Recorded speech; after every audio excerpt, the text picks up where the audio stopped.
what people don't realize is that money follows passion. When you're passionate about something, you're going to put in your all and you're going to work regardless of who's looking. You're going to put in the effort and the time. You're going to be creative. You're going to solve problems, and money follows that. Mm-hmm. And so you would never have to worry about your career and it growing if you're following your passion, because you'll always have ideas. You'll always be solving problems, and people pay for that. People pay for other people to solve their problems. As you well know. I tell people all the time, don't worry about the paychecks. Like, that will follow you. You solve some problems, and the money will follow you. Welcome to Meredith for Real, the Curious Introvert. That's me. I'm Meredith, and I collect people. For real. You never know who I'm going to meet next. So come listen as I put my curiosity to good use. Every week, I'll introduce you to someone new, and we'll talk about ways to stay curious and grow. Big thanks to our location sponsor, Delta Life Fitness in Pace, Florida, the 30-minute women's group fitness plan you can actually stick with. She got her master's degree in organizational leadership and became the youngest person to ever become VP of Human Resources at her place of employment. She's been in the HR field for the last 12 years, so, she doesn't hate it.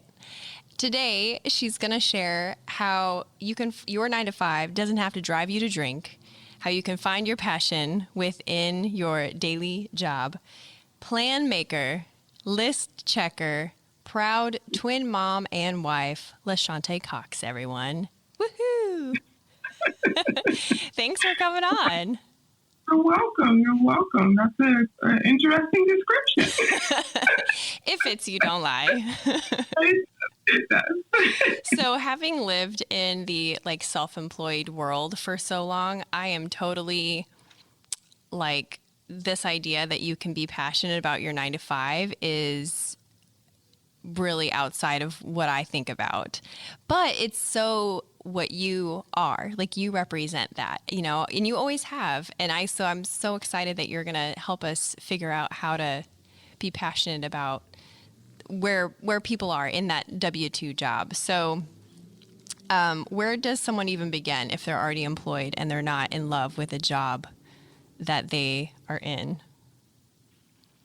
Well, first, I always say that it starts with you. This is your life.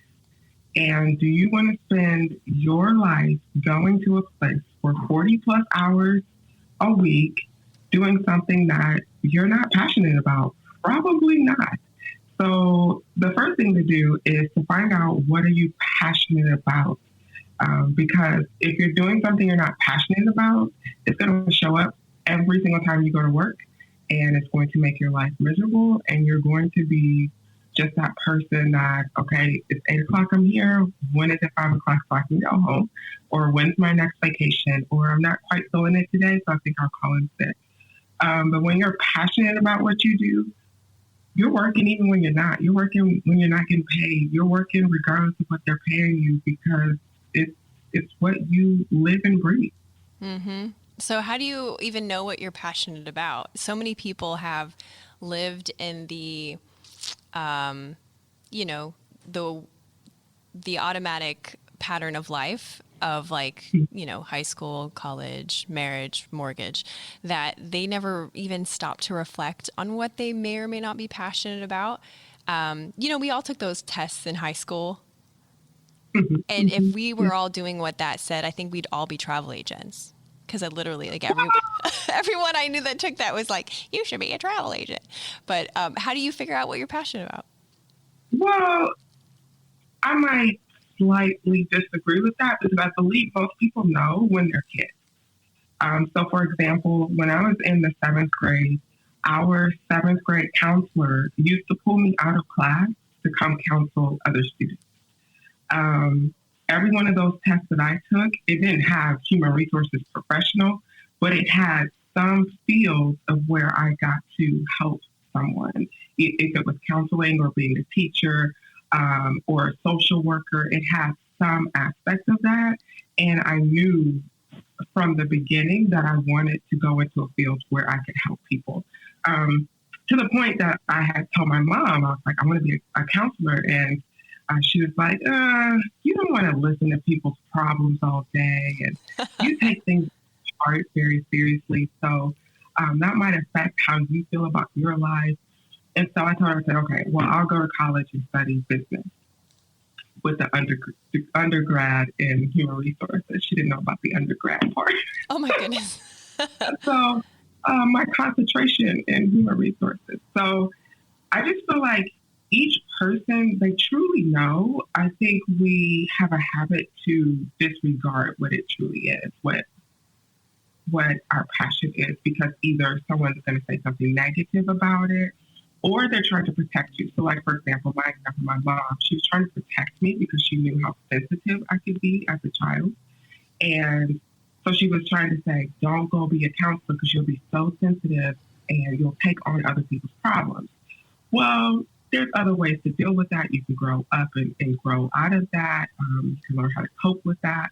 And so I think most of us know at a young age, we just, for some reason, tuck it away, either because of what other people tell us or life circumstances or fear, which is a big one. But 9 times out of 10, I think people know when they're young of what their true passion is. And you just got to go back and tap into that person and be like, what did I absolutely love doing when I was a kid? Like, what made me really, really happy? Yeah. And how does that translate into a job now? Because, 30, 40 years ago, the jobs that we have now didn't exist. So it's almost like tapping into that childhood excitement, but then finding the patterns of what about that made you excited, and then how does that translate to a job today? And not only that, is you have to know the foundation of what makes you happy, because that may look different. It may not be the same job per se. So, for example, what makes me happy is helping people and solving problems. What makes me happy is standing up for things that most people are afraid to say and stand up for. And so right now that's in human resources, and will probably majority of my life look like something in human resources. But that doesn't mean I can't take that and move that to a different field or a different type of look and do that exact same thing. So you have to find what the foundation is, because that foundation can be different parts of different positions, different fields. But as long as you're doing that foundation, then you'll still find joy.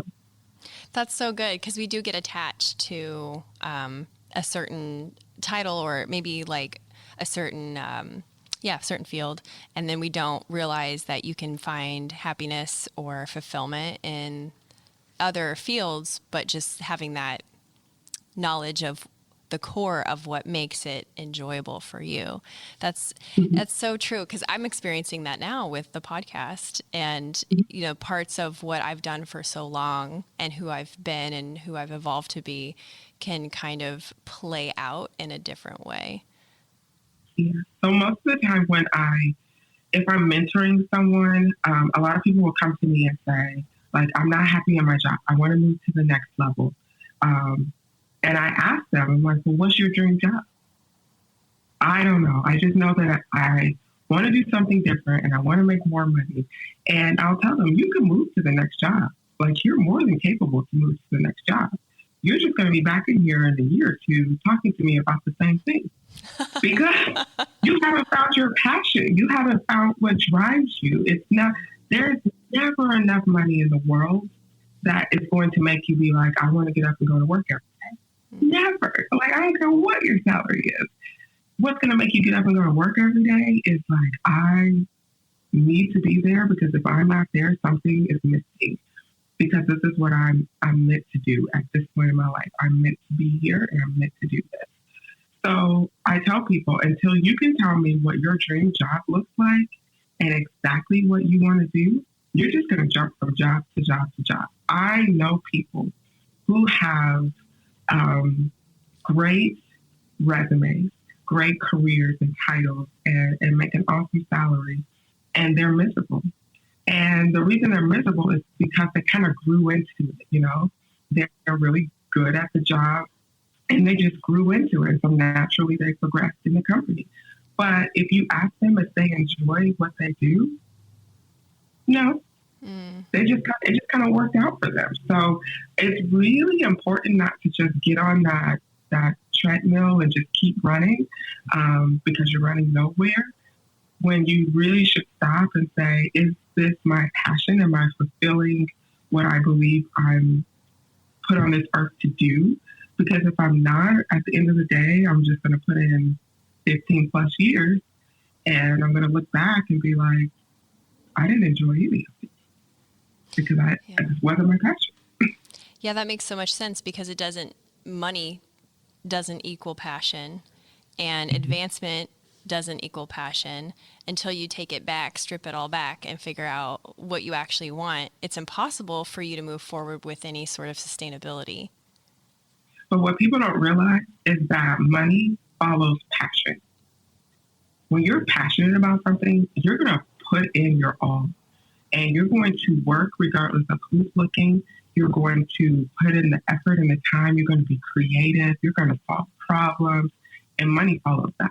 Mm-hmm. And so you would never have to worry about your career and it growing if you're following your passion, because you'll always have ideas. You'll always be solving problems and people pay for that. People pay for other people to solve their problems. As you well know. I tell people all the time, don't worry about the paycheck. Like that will follow you. Mm-hmm. You solve some problems and the money will follow you. Yep. I agree very much. So let's say a person figures out what really makes them excited about life and then they realize that where they're at doesn't align with that and they're looking for a new job. They're going to some interviews.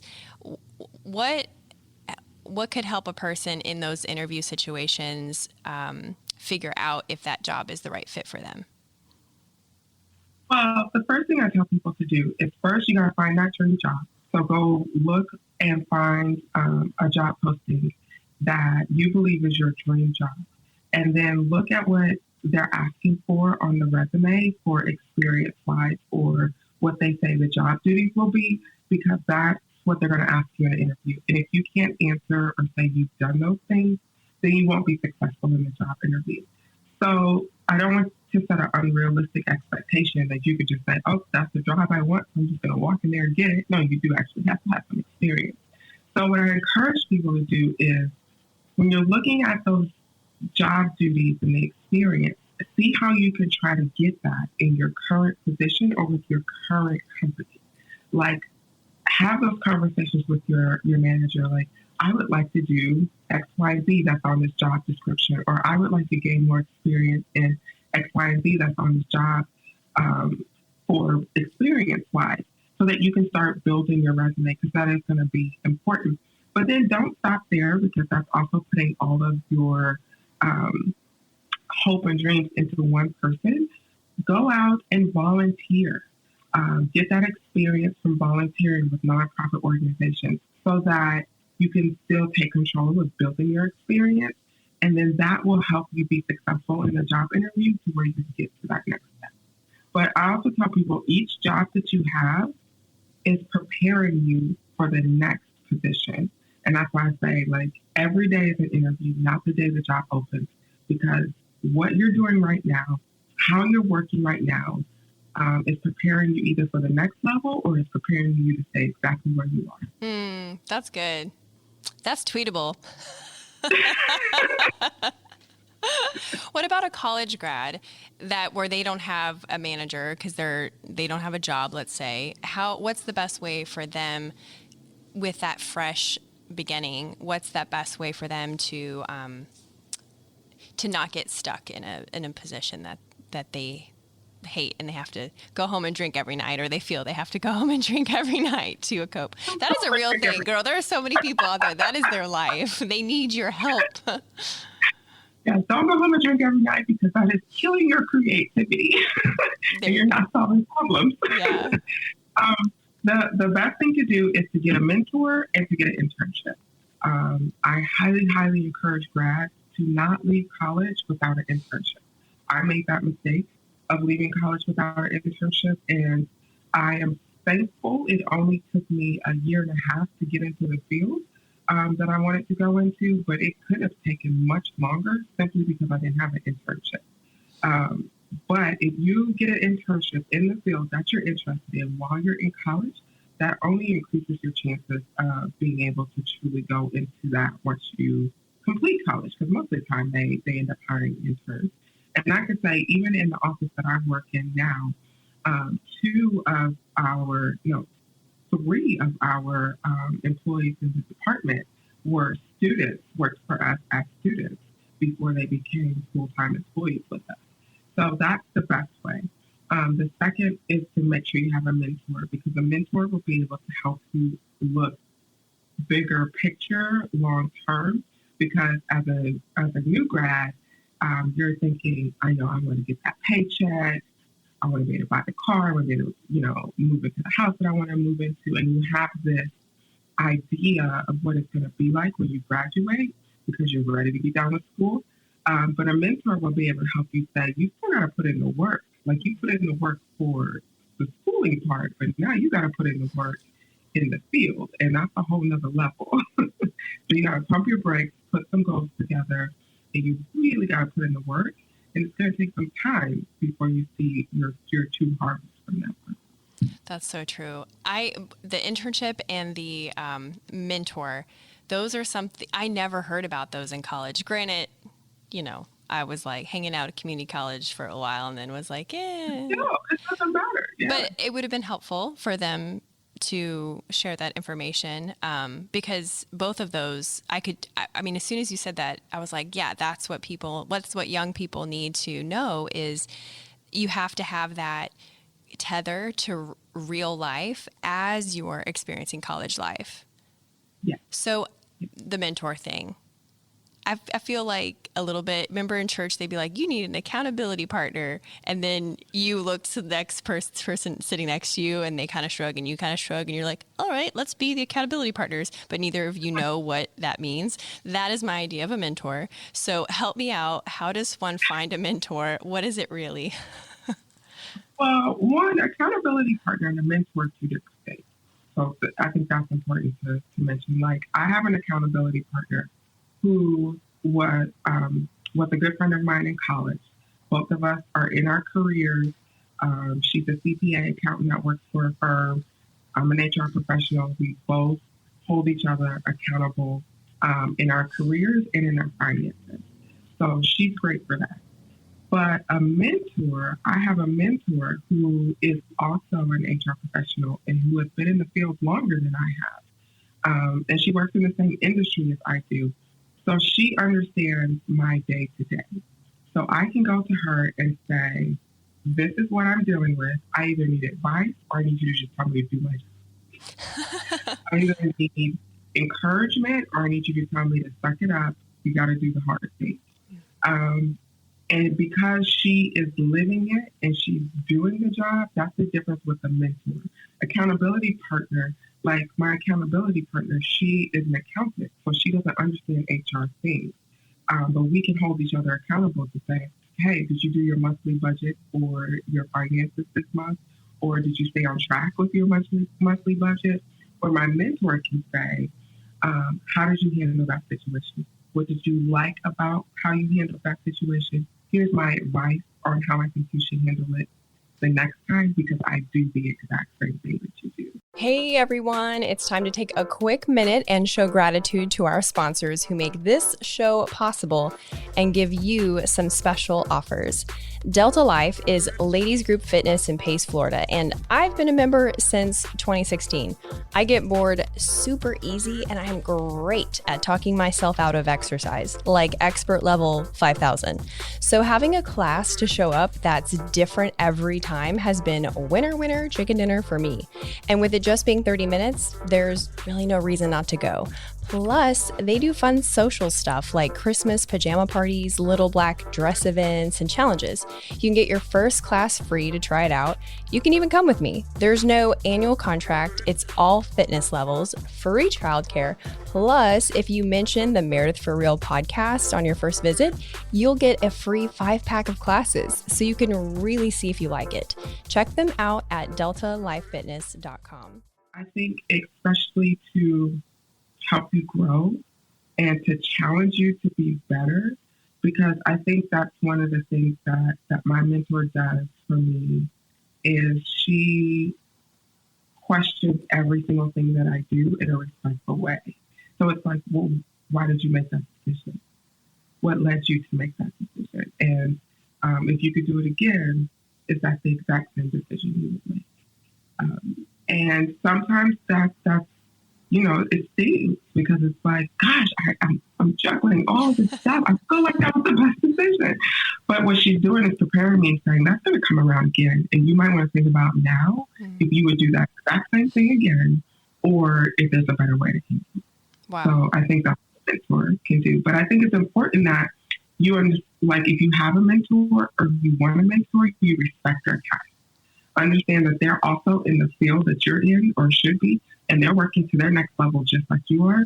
And so it's important to come to them knowing exactly what you need from them, knowing exactly where you're going so that they can help you get there. They can't help you figure that out. Mm-hmm. You need to come to them with that already, having that already in place. How did you find your mentor? I was at my place of employment, and we have a mentorship mentee program, and you can apply to be a part of the mentorship program. And when you apply, you list 3 people that you want to mentor you. Well, I listed the same person all 3 times because she was the only person that I wanted to mentor me. And the reason I chose her is because she had the job that I now have. She was the director of HR, and I wanted to be the director of HR. So there was only one, so why be mentored by anybody else? And I was chosen for the program. We were matched up, and just the way things happened, she was in the process of leaving the company because she wanted to go work within the company, but for a different college. And it worked out where she was able to do that, and that got the ball rolling to where the position eventually opened up to where I can be right today. Wow. If somebody works somewhere where there isn't a mentor-mentee program, what should they do other than suggest that there be one? But if that's not an option, is there? Probably can't put an ad in Craigslist. Well, yeah, don't do that. Okay. Tip number 1, don't ask for a mentor on Craigslist. No, don't do that. But you can network. Networking is so key. Being involved in the industry that you're interested in and networking. One of my mentees right now, her mother used to work for the company that I work for. And her mom was like, hey, my daughter is trying to grow within the field of HR. Would you mind if I matched you 2 up as mentor and mentee? I had not met her daughter before. It was just simply the fact that she and her mother and I had worked together, and that was a great working relationship. So why not? I will say that I consider certain people my mentor that I've never met before, that I listen to podcasts on, or that I watch on YouTube, or that I read their books. So it's not necessarily someone that you have to know, but someone that you admire or you trust their advice because they're in the field that you want to be in, or they're in the position that you want. But networking is key. You've got to get out and meet other people who are doing what you're doing, or get out and see people where you want to go. That's such good advice. And no matter how they do it, whether it's listening passively, to a podcast, or someone on YouTube, or reading a book, or networking, going to a conference, meeting other people in your field, it all comes down to you, that you're ultimately the person that has to live with yourself and the choices that you make around your 9 to 5, which makes finding your passion in your 9 to 5 such more of an attainable thought. Because when I was telling people, oh, my friend's going to come on the podcast and she's so great. She's going to tell us how to find our 9 to 5, our passion within our 9 to 5. And they all were like, what? Because I have a lot of entrepreneur friends. So they're like, that doesn't make any sense. But it does, because you're putting the power, you're taking back the power. You're not viewing your 9 to 5 as owning you. Yeah. And that's the interesting. I find this thing very interesting. This new, like, everybody has to be an entrepreneur. Everybody's not going to be an entrepreneur. I need someone to be at the hospital to be a nurse. Mm-hmm. I need someone to, be at QT to ring up the items that I purchase at the gas station. Everybody's not going to be an entrepreneur at their entire life. Maybe not.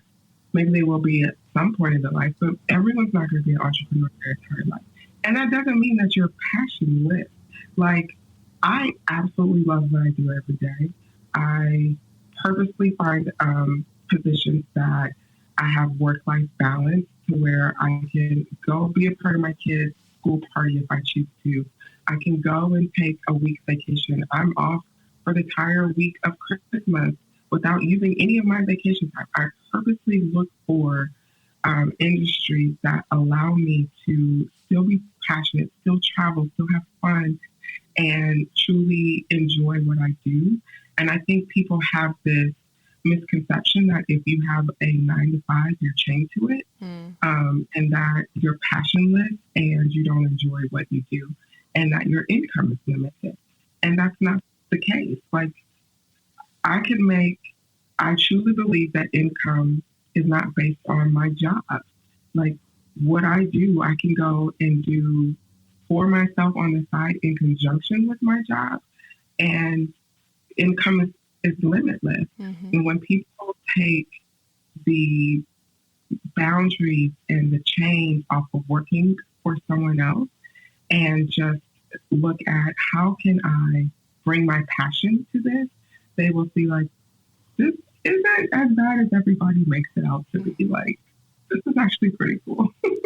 That's so good. So if we were going to summarize how to find your passion in your 9 to 5, I think the first tip would be, don't look for a mentor on Craigslist. No, I'm kidding. The first tip would be tap into your childhood wonder, if you will, WONDER. And find that passion. Find it. And then the second thing, would you say be find a mentor? Yes. Find a mentor. If you're at a point where you can work and do internships and or volunteer, that is definitely the next one. Because you are going to need some experience in trying to get to where you're trying to go or trying to tap into that passion. You're going to need experience if you don't have that. So, yes. To, what did you love to do as a child, or what are you truly interested in right now? And then 2, definitely finding a mentor, and 3, internship/volunteer. Yes, the volunteer. That's so good. Thank you so much. This was so awesome.